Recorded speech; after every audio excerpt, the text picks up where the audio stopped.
à la marina Bas du Fort à Pointe-à-Pitre en Guadeloupe et le bateau Four Seasons qui est arrivé jeudi après-midi. Cet enregistrement est fait, la vidéo est faite hier après-midi, donc vendredi après-midi. Donc voilà le bateau, j'ai été très impressionné de l'état du bateau, il est vraiment très propre. Il y a très peu de dégâts, de bois, vraiment très bien entretenu. Donc l'annexe qui est aussi qu'elle est en très bon état. Il y a pas de, Elle a été couverte depuis le début, donc ça protège énormément. Vous voyez que les coussins sont en très bon état. Nous allons donc vers l'avant du bateau maintenant, passe avant, la vue sur le flybridge avec son bimini. L'état des plexis est très très propre, il n'y a pas de scratch sur les plexis, très peu, généralement sur des bateaux qui ont 2-3 ans comme ça, on peut commencer à avoir pas mal de rayures, et celui-là ne montre vraiment que très peu de rayures. Pardon. Les trampolines sont en très bon état. C'est pareil, généralement au bout de 3-4 ans, les trampolines sont à changer. Et là, je ne sais pas s'ils ont été changés récemment, mais ils sont en très bon état. Donc le code 0 est son enrouleur. J'ai récemment installé un enrouleur électrique sur ce même genre de bateau, sur le même Allegria, un autre Allegria, mais alors la seule chose, c'est qu'il n'a pas de trinquette. Ce bateau n'a pas de trinquette sur un rouleur électrique, mais c'est pas difficile à installer non plus. Voilà, le gréement standard. Le jacuzzi, bon, j'ai pas embêté l'équipage pour qui nous montre tout ça, mais ils venaient juste d'arriver, donc enfin, ils étaient encore un peu fatigués, etc. Et ils ont fait beaucoup d'efforts pour préparer le bateau, pour que je puisse filmer. Voilà. Donc là, on retourne vers l'arrière du bateau sur le passe-avant bâbord. Vous voyez l'état des filières, tous les inox sont en très bon état. On voit vraiment qu'il y a une attention au détail de la part de l'équipage qui est très appréciable. Là, on arrive donc dans le cockpit avec la trappe d'accès moteur, le cabestan pour faire les manœuvres, c'est un cabestan électrique, et la douche de pont. Donc salle moteur bâbord avec les bouteilles de plongée, le générateur Fisher Panda, l'un des deux générateurs Fisher Panda, le compresseur de plongée pour remplir les bouteilles de plongée. Ça, c'est le dessal, un Parker, c'est standard, c'est ce que Fontaine Pajot monte sur quasiment tous leurs bateaux. C'est des dessals qui sont solides. Ça, c'est un système de filtration à UV, donc qui filtre. Ça s'est rajouté, c'est une option qui a été rajoutée par le propriétaire. Ça, c'est la centrale de pression d'eau du bateau. Donc celle-ci, elle est en 220. Et la petite au-dessus, la Marco, c'est une pompe de secours au cas où la grosse pompe tombe en panne. Donc là, nous avons les deux centrales de clim avec la pompe bleue au milieu qui est la pompe d'eau douce qui fait circuler l'eau froide dans le bateau. Ça, c'est le système du tender lift, donc la plateforme de l'annexe. Et ça, c'est la pompe d'arrivée d'eau de mer pour les clims. Les moteurs qui ont environ 2000 heures ne montrent pas de traces de corrosion, très propre. Les cales sont propres, il n'y a pas d'huile dans les cales, c'est très propre. Tous les systèmes sont vraiment, encore une fois, très bien entretenus, très propres. Voilà, batterie, moteur, générateur. Là maintenant nous sommes dans la salle tribord où il y a des inverteurs. Le bateau est en 220 et en 110. Il y a des prises 110 à bord. Ça, ce sont les protections comment ça s'appelle, je sais plus comment ça s'appelle. L'inverteur du frigo, ça c'est les contrôleurs de charge des panneaux solaires. Le panneau électrique 220. Et donc très bien équipé le bateau, beaucoup d'outils, beaucoup de pièces détachées. Euh, Encore une fois, ouais, très très très bien équipé le bateau. Tout ça, ce sont des pièces détachées pour l'entretien des moteurs, générateurs, etc. Donc là, je ne l'ai pas montré, mais dans cette salle machine, il y a un deuxième générateur, un deuxième Fisher Panda, qui sont des générateurs qui sont synchronisés. Donc quand vous avez besoin de beaucoup de puissance, vous pouvez faire fonctionner les deux en même temps.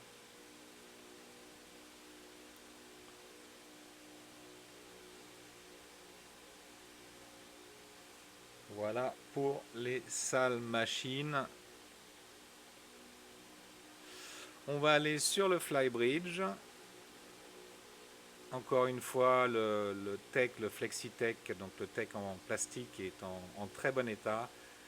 Alors ça, c'est la table du Flybridge. J'ai récemment installé une table de Flybridge qui peut se déplier et qui est sur un pied électrique. Donc il peut se monter pour faire une table dînatoire, enfin pour avoir... Alors ça, c'est le seul défaut qu'il y a sur tout le bateau quasiment. C'est une brûlure sur le FlexiTech. Brûlure qui a été occasionnée par quelque chose d'assez incroyable. Il y avait une des fenêtres du toit du Bimini qui était ouverte avec de l'eau qui avait stagné un peu et ça a fait un effet loop, ce qui a brûlé le tech. Bon, c'est facilement réparable aussi, il y a pas de souci. Donc les winches, la batterie de winch avec la batterie de taquet, le poste de barre tribord, donc c'est de ce côté-là qu'il y a le contrôle des moteurs, le système Garmin, voilà, avec le contrôle du propulseur d'étrave, contrôle de la chaîne, voilà, ça c'est le contrôle de la chaîne qui peut être contrôlé à partir d'ici, les instruments moteurs, etc. Et la musique évidemment. Donc il y a un système de musique pour le Flybridge et un système de musique qui est contrôlé à partir d'en bas pour le salon et le cockpit. Donc voilà les fameuses fenêtres. Donc une était ouverte et avec l'eau qui avait stagné là, ça a créé cette brûlure. Là, vous avez un truc qui est très sympa, c'est le petit bar du Flybridge où à droite vous avez, à gauche là c'est une machine à glaçons pardon. Et là un petit frigo. À savoir qu'il y a et l'évier évidemment, donc c'est un endroit sympa pour faire les cocktails, etc., pour mettre les apéros. À l'arrière, les bains de soleil. Et là, un truc assez intelligent, ils ont fait une couverture pour la survie. Et donc avec un plateau, ce qui vous permet d'avoir une petite table dans le coin des bains de soleil. Le système Starlink, évidemment, c'est de mise maintenant sur quasiment tous les bateaux. Les panneaux solaires. Et là, on va voir le gréement avec la boom canoë, voilà, qui est très pratique pour ranger la grand voile. Désolé, on voit un peu mon stabiliseur.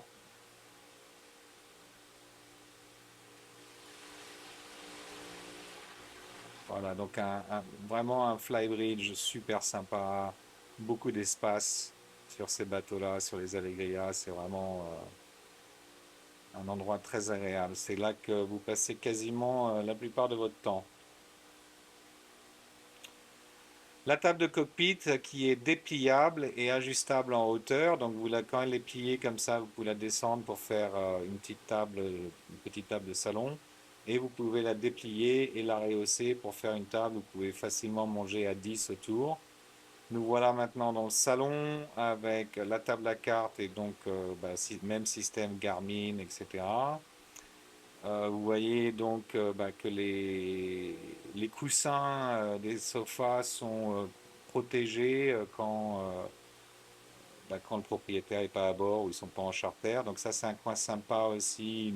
C'est pas une cuisine, c'est un petit bar qui vous permet de monter les choses. Là on descend dans la cabine propriétaire.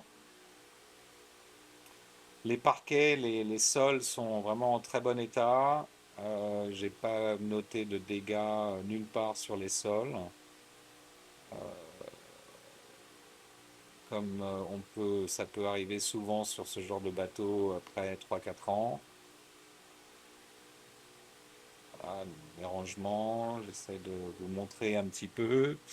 Donc ça, c'est les marches d'accès au cockpit avant. On ira là dans quelques secondes.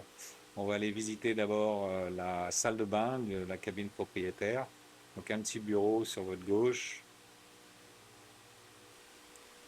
Donc salle de bain avec double évier, hein, double vasque, beaucoup de rangements, une grande douche. La douche est vraiment très sympa dans cette cabine propriétaire. Beaucoup d'espace. Et le toilette séparé évidemment de la salle de bain pour la cabine propriétaire.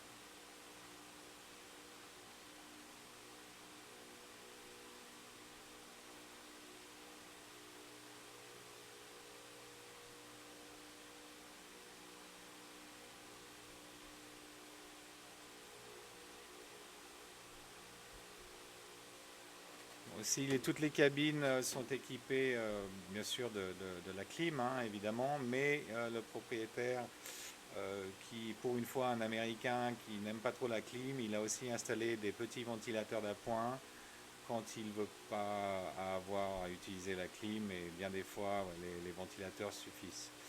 Et donc l'accès direct au cockpit avant et au jacuzzi à partir de la cabine propriétaire.